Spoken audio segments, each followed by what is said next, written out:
is a legislative proposal for consideration by the County Assembly and passing. It is a proposed law, and this proposal can come from, again, a committee of the House. It can come from a member, then it will be called a private member's bill. It can come from the executive through various executive committee departments, and once it comes to the House, it has to be deliberated upon through the various stages and passed by the House, or again rejected by the House, or passed with amendments and things like that. The bill becomes a law when it has been deliberated through the County Assembly, the first, second and third stages, passed, forwarded to the assenting authority, which is the governor, and gazetted in the Kenya Gazette or County Gazette, then it becomes law. A bill can be amended during any of the stages. In the first stage of a bill, the bill is introduced to the House by reading the long title of that particular bill.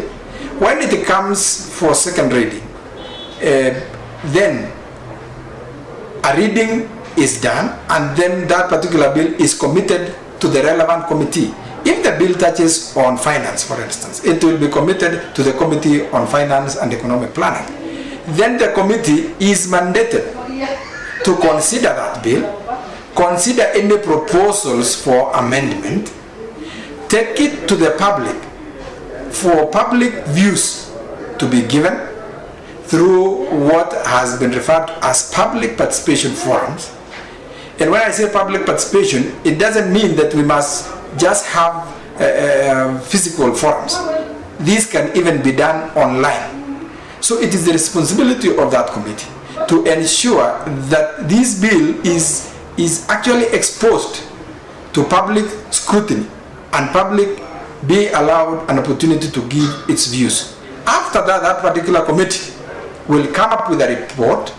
This report will be tabled on the floor of the House, and upon the tabling of that report on the floor of the House, which must be done within 14 days, then the bill will be ripe and ready for third reading. And in third reading, this is when now all members will now have an opportunity now to make necessary amends before the final stage, which is actually the passage. So far, the County Assembly of Uasin Gishu has passed close to 30 bills, all of which have actually been assented to and gazetted into law. And most of these bills were originating bills that would help the county government settle, and also the county government ensure that devolution takes shape and takes root.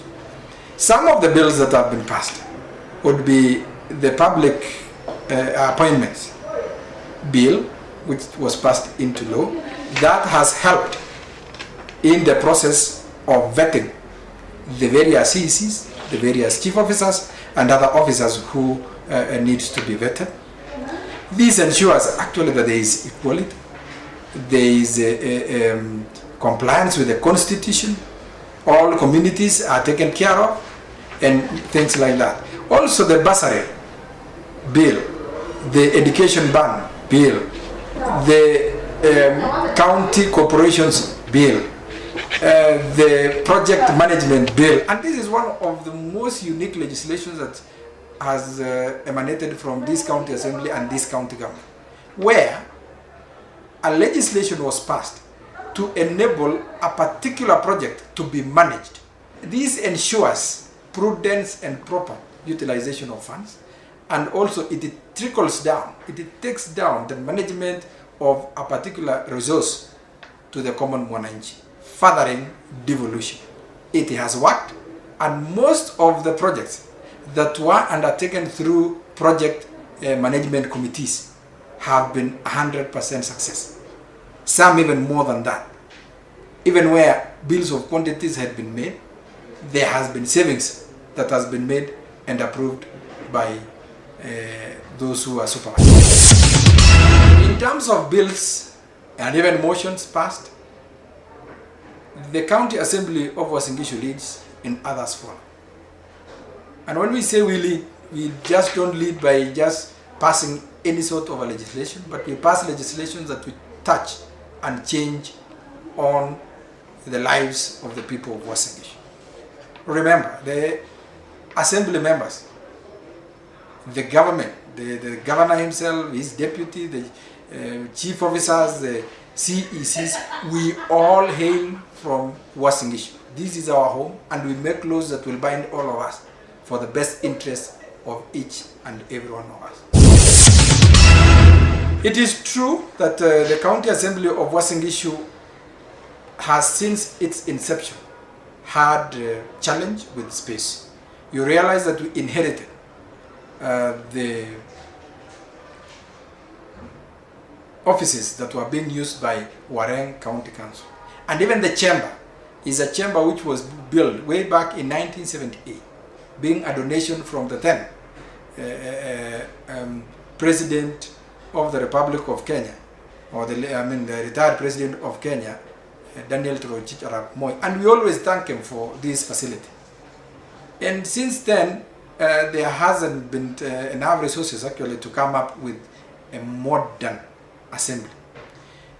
It is true that we are not able to give offices to each and every member of the County Assembly as is required by the standing orders.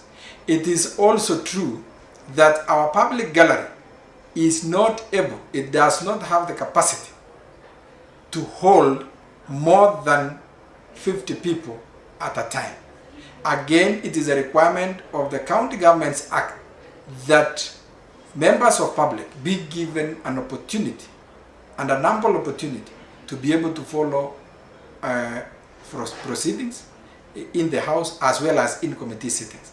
For now, we only have 3 committee rooms, and in these committee rooms, the space cannot accommodate members of public.